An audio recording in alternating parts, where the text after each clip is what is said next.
podamos querer hacer cosas, pero el espacio de trabajo para tener incidencia cada vez va a ser más limitado. Sí, yo totalmente de acuerdo. O sea, yo veo, eh, yo creo que bien notorio, Suchi lo decía también en otro audio que al final ya no puse, pero eh, creo que es muy notorio de cómo a partir de mayo ha habido un bajón en investigaciones y temas que salen en El Salvador y tienen que ver con eso. Es decir, mayo fue un mes particularmente complicado para el periodismo salvadoreño porque eh, muchos colegas tuvieron que salir del país en ese mes, eh, porque era bastante evidente que algo estaba pasando, que la situación iba a escalar, eh, y las arbitrariedades y las ilegalidades además iban a escalar. Eh, y fue cuando vimos capturas de personas y a día de hoy, de hecho, ni sabemos, no tenemos conocimiento de lo que se acusa con detalle a personas como Ruth de Leonora o como a Enrique Anaya, por decir algo. Pero esas capturas dejaron, creo que muy claro que todo estaba permitido en El Salvador. Y todo, mucho tiene que ver con la administración también en Estados Unidos y con el cambio de gobierno, porque al llegar Trump y además mostrarse Bukele como su mascota favorita, lo que quedó claro era que esa protección, por llamarla de alguna manera, que Estados Unidos, o esa presión que Estados Unidos ejercía para que el gobierno autoritario no se metiera con la sociedad civil, es decir, que no se extralimitara su poder y lo usara unilateralmente para callar a las voces críticas, esa presión desapareció. Eh, y esto hizo que el régimen se envalentonara y dijera, bueno, ya no tenemos a nadie, a la comunidad internacional no le importa. A la Unión Europea tenía un embajador que era cheerleader del oficialismo y el nuevo parece que va en la misma ruta. Eh, Sabían que la comunidad internacional no iba a decir nada, y entonces movieron sus fichas y comenzaron a detener sin ningún tipo de pruebas o de evidencia. Y la gente que ahora está celebrando las capturas de Ruth o de Enrique Anaya, yo creo que deberían preguntarse, eh, ¿realmente hay evidencia o pruebas para, para detenerlos? ¿Qué garantiza que este régimen que actúa de forma arbitraria en el futuro no te vaya a detener a vos que ahora mismo estás aplaudiendo? Porque justamente de eso depende las arbitrariedades, que esto le puede pasar a cualquiera, a los que son críticos o a los que van o que están en un lugar equivocado. Con lo cual, yo creo que en mayo mucha gente entendió que comenzó se rompió la veda a la casa de las personas que piensan diferente, de los críticos. Eh, y mucha gente pues lo aprendió de mala manera, es decir, sabíamos que el régimen era autoritario, sabíamos que esto iba a llegar, pero creo que a muchos nos tomó por sorpresa que fuera tan rápido y de forma tan abrupta. Entonces, eh, eso creo que hizo que mucha gente saliera porque entendió que su trabajo era lo último que había. El trabajo periodístico, me refiero en la defensa de la democracia, porque voces críticas cada vez quedan menos y se entiende que queden menos dadas las circunstancias de un régimen de excepción que, como lo dije anteriormente, está para controlar socialmente a la gente. Entonces, realmente yo no sé que es complicado.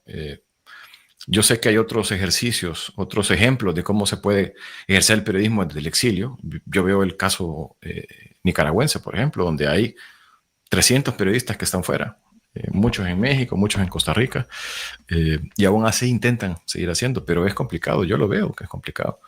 Eh, y eso me preocupa para la gente porque yo creo que la gente no ha dimensionado que si no hay información de calidad, están atentando contra la propia libertad de expresión de las personas, de libertad de recibir información sobre, sobre toda la vida pública y política del país.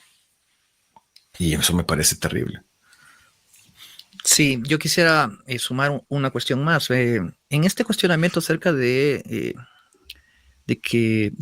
acusar a las personas que consideran opositoras a el régimen que actualmente controla El Salvador, yo no sé si quien pueda decir algo con tanta ligereza puede cuestionar lo que implica realmente abandonar el país. Voy a compartir un comentario de alguien que está ahí, lleva bastantes comentarios, y por alusión, como decía Cecia Rivas hace un Por el orden. momento, por alusión, como decía Cecia, dice, el de lentes tiene como $30,000 en CDs y guitarras, ¿cómo sufran los exiliados? Vea. Y entiende, el de lentes, yo también tengo lentes. Sí, vea, pero quizás no han gastado $30,000 en discos y guitarras. Yo personalmente sí puedo decir de que yo no soy una persona exiliada. Yo abandoné el país hace 19 años por voluntad propia y no por estar bajo riesgo. Pero yo vivo en Ciudad de México, donde he visto cómo de enero para acá han llegado muchos colegas, amigos, grandes periodistas, y están viviendo realmente una situación muy, muy, muy triste, muy lamentable, que es el perder el arraigo. Lo mencionaba Ingrid, por ejemplo, perder la comodidad y la tranquilidad de estar cerca de la gente que te quiere, tu familia, tus amigos. Y además debo decirle a mucha gente, y por eso puse el mensaje no es algo que sea realmente cómodo económicamente. Así que si se cuestionan de que la gente optativamente está deseando y se larga del país por gusto propio, no están cuestionando lo difícil económicamente que es para muchas personas abandonar el país, y sin embargo se hace porque la otra opción es mantenerse bajo riesgo en El Salvador. Entonces esa ligereza con la que o censurarse, exactamente, o dejar de hacer lo que querés hacer. Entonces, la ligereza con la que se lanzan esas acusaciones me parece que son realmente, no están valorando realmente el trabajo de las personas, ni siquiera están valorando realmente lo que implica y el sacrificio que implica para muchas personas. Hay varios comentarios, ¿verdad, César? Hay varios comentarios, pero lo que pasa es que ya vamos tarde, pero solo quería poner porque creo que Georgina López tiene razón. Suscríbanse, comenten y denle like. Apoyen este programa a Radio Exiliada para que este podcast llegue a más gente y más gente pueda estar pendiente de lo que pasa, de lo que verdaderamente pasa en El Salvador. Pueden encontrarnos, los programas van a ser los viernes y los lunes a las 12 del mediodía, hora de El Salvador, y luego lo pueden ver cuando quieran en YouTube, o pueden escucharlo en Spotify, Apple Podcast o donde quiera que ustedes escuchen su podcast. Lo importante es que compartan y que esta comunidad siga creciendo. También pueden apoyarnos como gusten para que esto llegue a más personas. Eso es muy importante. Yo creo que vamos a ir cerrando el tema principal, ¿te parece, Horus? Sí, pero rapidito, porque sí, no quisiera que... compartir un par de comentarios rápidos. Mira, Mini Martínez dice, no quisiéramos una oscuridad total de la información que no obtenemos por otra vía. Y ella misma dice, excelente programa, ánimo César y Horus, sería desastroso para el país no tener la información veraz del periodismo crítico, y creo que eso es lo que hemos platicado en este momento, ¿verdad? El exilio de tantas personas que están trabajando por construir un país más justo, realmente es un golpe duro para el país, y ojalá que no se siga amplificando en el espejo de lo que hemos visto en Nicaragua, por ejemplo, el exilio masivo de muchas personas ante un régimen que cada vez se vuelve más intolerante. Yo, antes de cerrar este tema sobre el exilio y sobre qué se puede hacer, el otro día me preguntaba un amigo aquí donde estoy que por qué hacía lo que hacía. Yo le di una respuesta que en este momento no voy a compartir porque no viene al caso. Pero luego me quedé pensando sobre por qué hacemos lo que hacemos, por qué seguimos en este oficio tan, a veces tan ingrato, este oficio del periodismo, que solo nos gana un montón de enemigos, miles de puteadas e insultos y demás. Y entonces, pensando sobre eso, al final Yo sé que es muy complicado y no debería ser nuestra intención cambiar las cosas o querer cambiar las cosas. Ese no es nuestro trabajo. Nuestro trabajo es presentar historias, presentar hechos, dar información útil, relevante.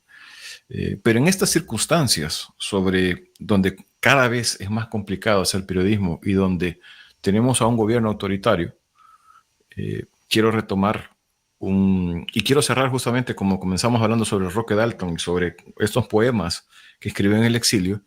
Quisiera cerrar justamente esta parte con un verso sobre por qué deberíamos, o por qué al menos yo creo que hago lo que hago.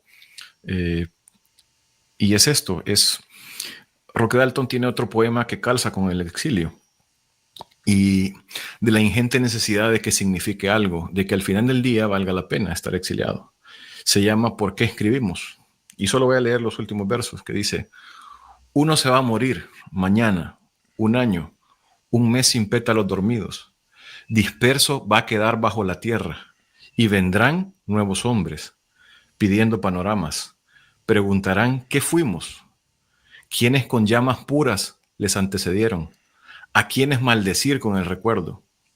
Bien, eso hacemos. Custodiamos para ellos el tiempo que nos toca. Y eso creo que lo que tenemos que hacer, contar lo que está pasando, registrar ese momento histórico para que el día de mañana se sepa por qué ocurrió lo que ocurrió en El Salvador.